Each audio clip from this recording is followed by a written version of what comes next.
Le but est ici de calculer l'ordre d'interférence en un point M qu'on notera P de M dans le cas des trous de Young à distance finie.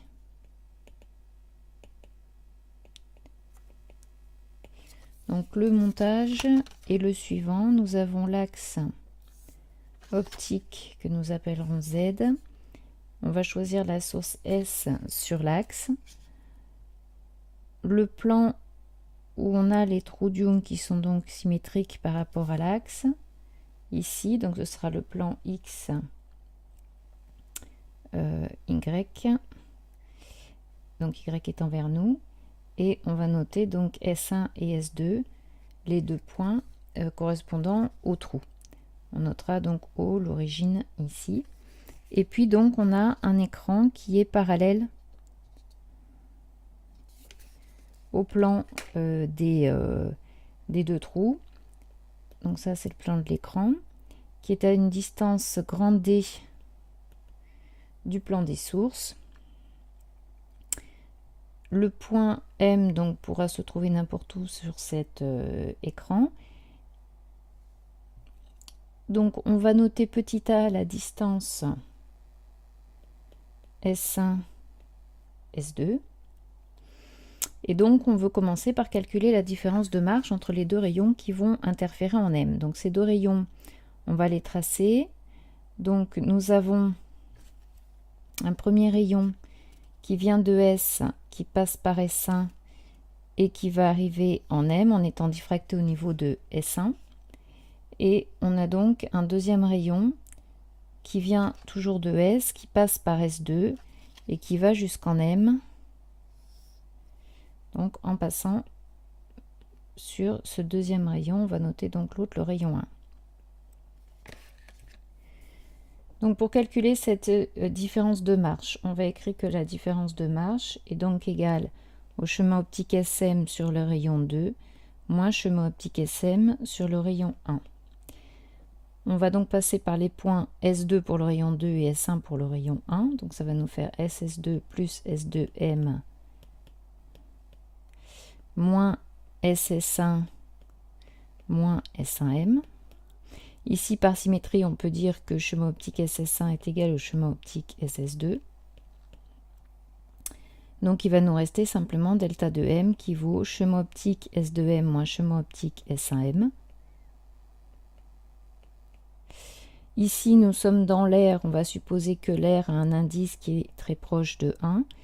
Et donc, le chemin optique, par exemple S1M, donc qui se passe dans l'air avec un trajet rectiligne, est donc égal à simplement la longueur S1M. De même pour S2M. Donc on déduit finalement que cette différence de marche est une différence de longueur entre la longueur S2M et la longueur S1M. Donc la suite est simplement un calcul mathématique qui permet d'exprimer cette différence de longueur. Dans le cas suivant, donc on va se placer dans le cas où on a D qui est grand devant la distance petit a entre les trous et donc les positions, la position M qui est peu éloignée de l'axe. C'est-à-dire qu'en fait, si on appelle X, Y et donc le Z, c'est-à-dire grand D, les coordonnées du point M, on aura A sur D, X sur D et Y sur D qui seront des infiniment petits qu'on supposera du même ordre.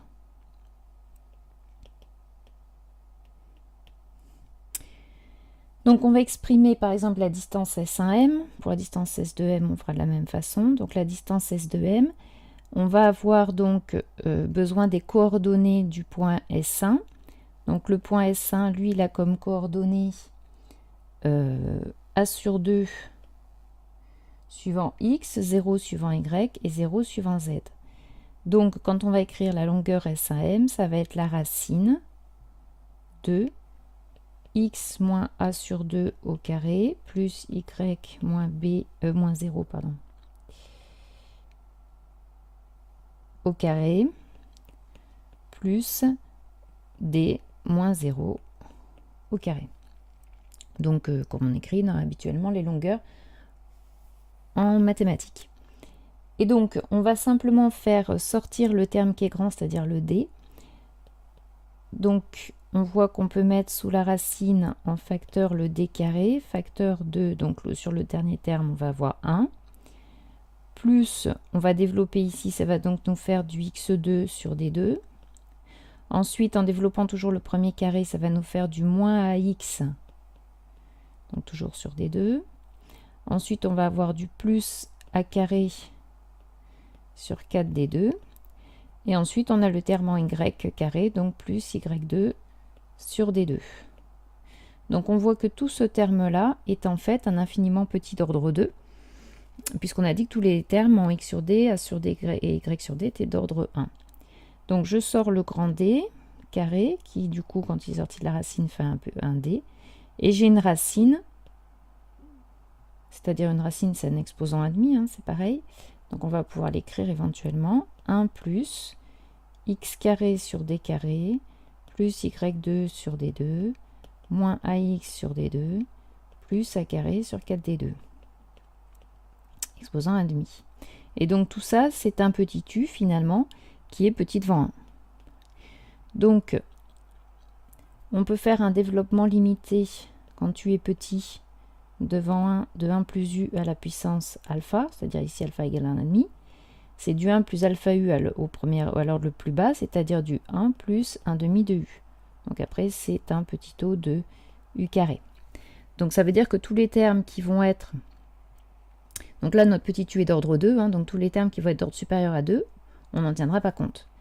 Donc, quand on fait ce développement limité, on va trouver grand D, facteur de 1 plus 1 demi de petit u, c'est-à-dire on va avoir le x2 sur D2, plus y2 sur D2, moins ax sur D2, et plus a carré sur D2, toujours avec le 1 demi, hein, du 1 demi de u. Donc maintenant, si on fait la même chose pour S de M, qu'est-ce que ça va changer? S de M, la seule différence, c'est que S2 a comme coordonnée moins A sur 2, 0, 0. Donc en fait, quand on a fait dans le calcul de... Quand on a fait pour le calcul du rayon 2, le S de M ici, il aurait fallu mettre un plus ici, ce qui revient à mettre un plus ici, et donc un plus ici, et donc un plus ici.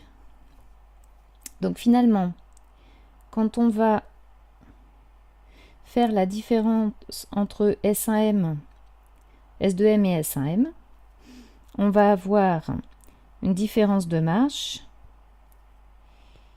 qui va s'écrire, donc on va avoir le D en facteur de 1 plus 1 demi de x2 sur d2, plus y2 sur 2d2, plus ax sur 2d2, plus a carré sur 8d2, tout ça, moins, et après on retrouve exactement les mêmes termes,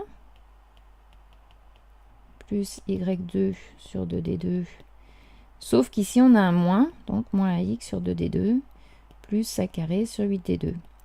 Et du coup, on se rend compte que tous les termes s'en vont, le 1 avec le 1, le x2 sur d2 ici, le y2 ici, le a carré ici, et il ne reste plus que d fois 2ax sur 2d2, puisque là les termes s'ajoutent, hein, sachant qu'il y a un moins entre les deux crochets.